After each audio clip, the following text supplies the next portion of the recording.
Hello, Internet, and welcome to my live reaction for School Live Letters, Chapter 2. When we last left our heroes, we checked in on Yuri, at what I think is called the Reconstruction Bureau, shortly after the manga's epilogue, which was 3 years after the main story, in case you've forgotten. As she's writes a letter to Miki about how life is kind of very slowly being restored over the past few years.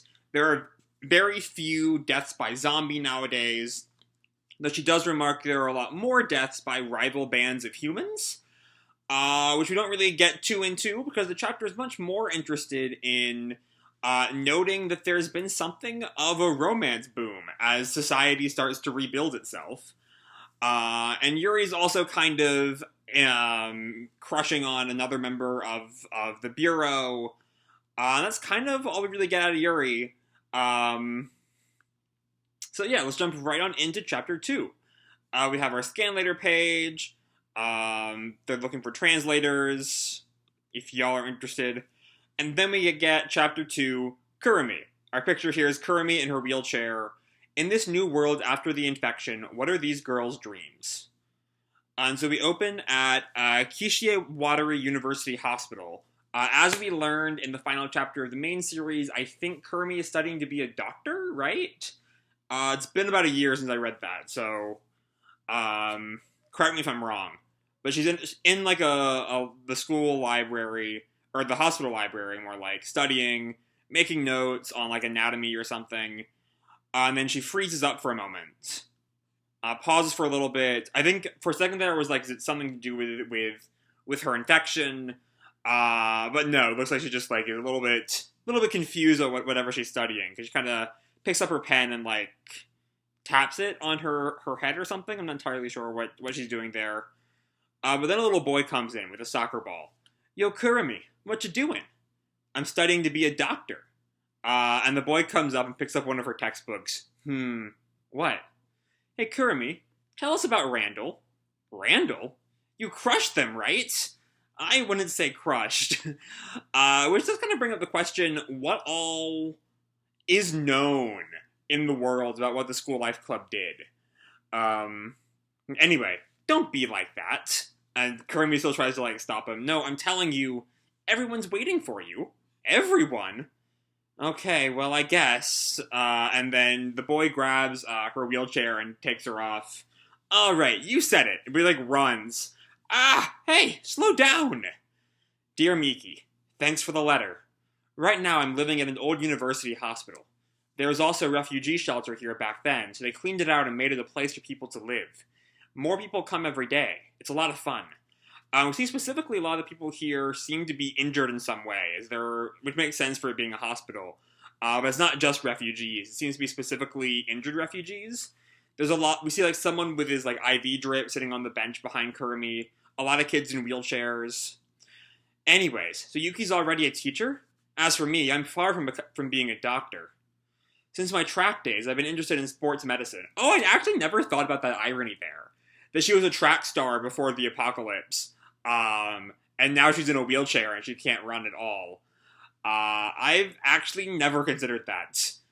I thought I'd get started studying, but there's so much to learn. And right now, there's barely any doctors or medical students.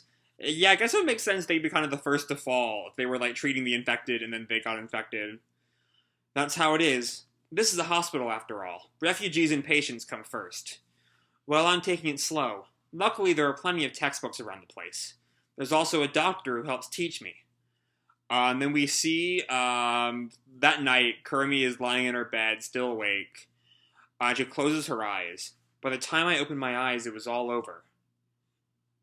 This is after the climax of the original manga, which I guess she was kind of unconscious for a lot of the climax of it. We see her in a hospital bed, presumably after Randall has picked them up, if I recall the ending of the original series well enough. And she sees that Yuri, Yuki, and Miki are all by her bedside. I didn't do a thing. Yuki said I helped, but in reality, thank God it's over. That's what I thought at the time. But then, it wasn't over. And we see the four of them they're Yuki is taking Kurumi in her wheelchair somewhere. Not entirely sure what's going on.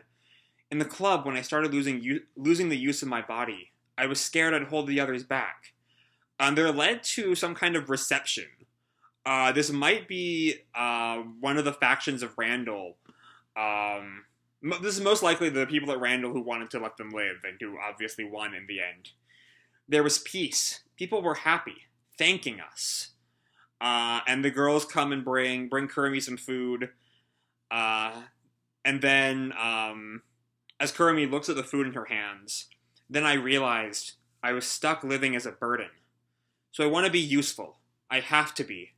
And I do like the realization of I was stuck living as a burden being paired with the girls getting her food. Because they are actually... She sees it as them being burdened by the need to help her. Though, of course, they would certainly not see it that way. Anyway, so I want to be useful. I have to be. We see more images of Kurumi studying. And then she wakes up, back in the present. And she, like, kind of rubs her face, and turns over.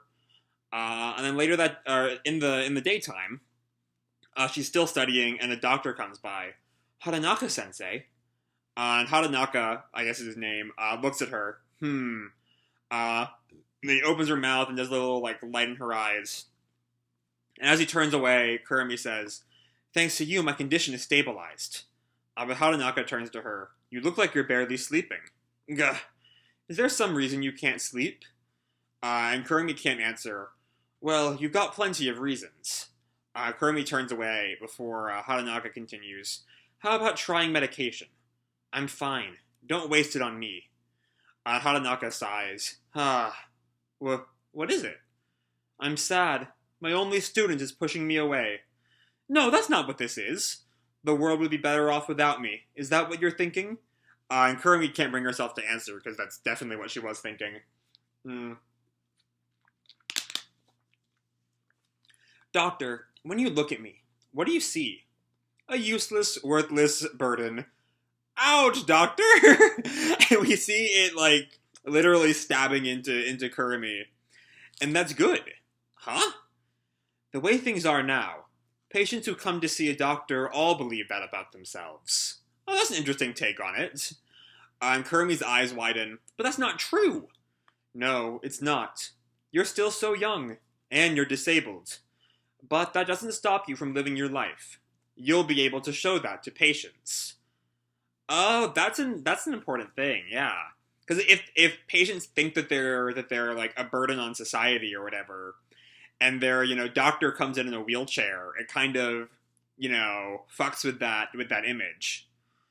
And we see that the boy from the beginning of the chapter is like behind the door listening in, as the letter continues. "No matter who you are, life is worth living. It's so easy to forget that. I'll make them remember." That's what Yuki was doing for us all that time. And just then, the boy comes in and, like, whacks Kurumi with a book. "Hey, what are you doing?" And the boy yells, "Kurumi, I don't want you to die." And Kurumi just looks at her, and then the boy gives a thumbs up, as Hatanaka also gives a thumbs up. And Kurumi turns to him. "Did you put him up to that?" "Of course not." That's a lie right there. And the boy continues, "Kurumi, look, you're so dumb, you'll never be a doctor."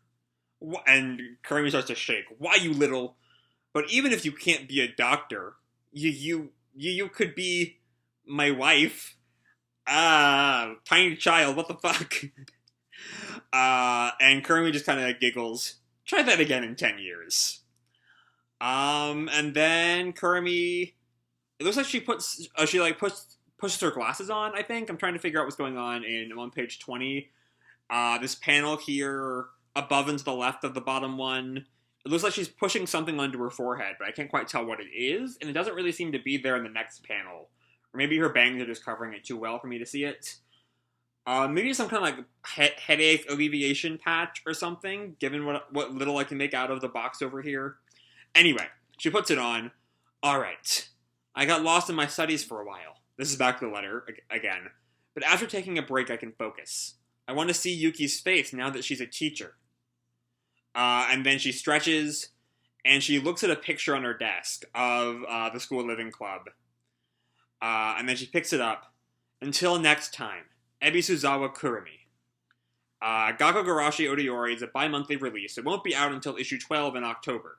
I hope we tricked at least some of you into buying next issue anyways. Wow. Next issue is in,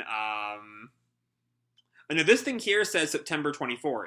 But that can't be right, because it's not going to be out until... Because there's also the number 11 there, which I'm assuming is issue 11. So I guess that means that issue 12 is in October, which we kind of already knew. Is when the next chapter would be. But anyway, I'm not entirely sure... I remember having this problem sometimes in the original series, where it looked like it was saying the next issue would be on a certain day, and it was actually saying that the next magazine would be on that day, and the actual issue would be some other time. I don't know, it's still really confusing to me. But anyway, this chapter, Kurumi. And it's kind of... We get a little more into Kurumi's... It spends a lot more time in Kurumi's headspace than I feel like Yuri's chapter did for her. Yuri's chapter was much more like, here's the state of the world right now, which kind of makes sense, because Yuri is, working to restore the state of the world much more directly than Kurumi and Yuki are, given that she's kind of a proto-government official. But here, the real crux of the chapter is this middle section, where she starts to think back on what happened to her in the immediate aftermath of the conflict at Megarigaoka High. And it still is one of those things, I have a lot of problems with the ending of the original series. I found it just a little bit too what's the word for it? It's that kind of like flash forward, but we're skipping the actual end of the main story just to give you this epilogue, and then it was very kind of detached. Just a very statement, this is what happened, then this happened, then this happened. Which is kind of the vibe that this issue also, that this scene in particular also gives off. But I think it does it better, because instead of just stating what happened, it's a lot more, how is Kurumi feeling?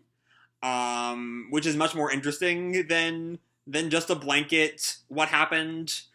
I don't know. So this chapter gives us a good bit of Kurumi.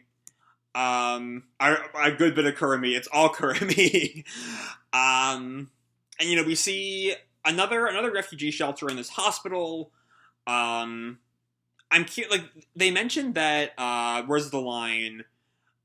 This is a hospital after all, refugees and patients come first. I'm curious if they were like, in focusing on the ill, back when it was just a shelter, or when it was just a shelter, were they focusing on the ill? Or was, like, everyone there, regardless of their health status? I don't know, it's kind of a weird thing to wonder. But then, yeah, we see, Kurumi's doctor, gives her the motivation she needs to carry on, to maybe not fully remove that sense of being a burden. Those kinds of feelings don't go away with a snap. But at the very least, it kind of gives her the tools to combat them.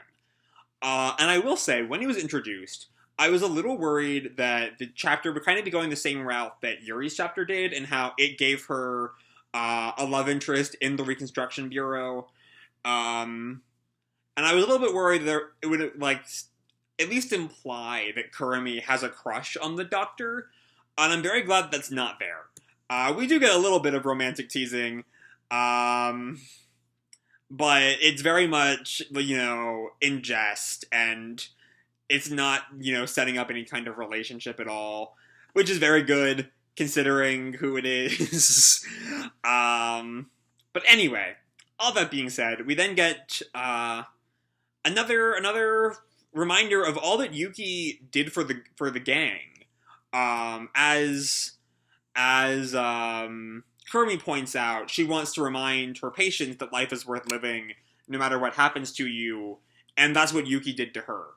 And of course, she wants to see Yuki's face. We all want to see Yuki's face. And next issue will probably focus on Yuki. Which leads to the big question: will next chapter be the finale? Because if the idea is we focus on each of what everyone besides Miki is doing post the original series, and then it's just like a short mini series, and then we're done. Next chapter could be the ending. It is possible they'll have a separate Miki chapter where she like responds to the three girls, or maybe it'll be a more recurring thing as we check in on them over and over. I don't know. I honestly don't know. And yeah, I don't think there's really much else to say here. It's good to see Kurumi again, and it's good to see her kind of work through her issues of feeling like a burden after her disability became clearly permanent. So yeah, that's all I have to say for this chapter. Hope you all enjoyed the chapter and the video itself. If you did, feel free to drop me a like or subscribe, or, do whatever makes you happy, And remember, your life is your own, okay? Bye!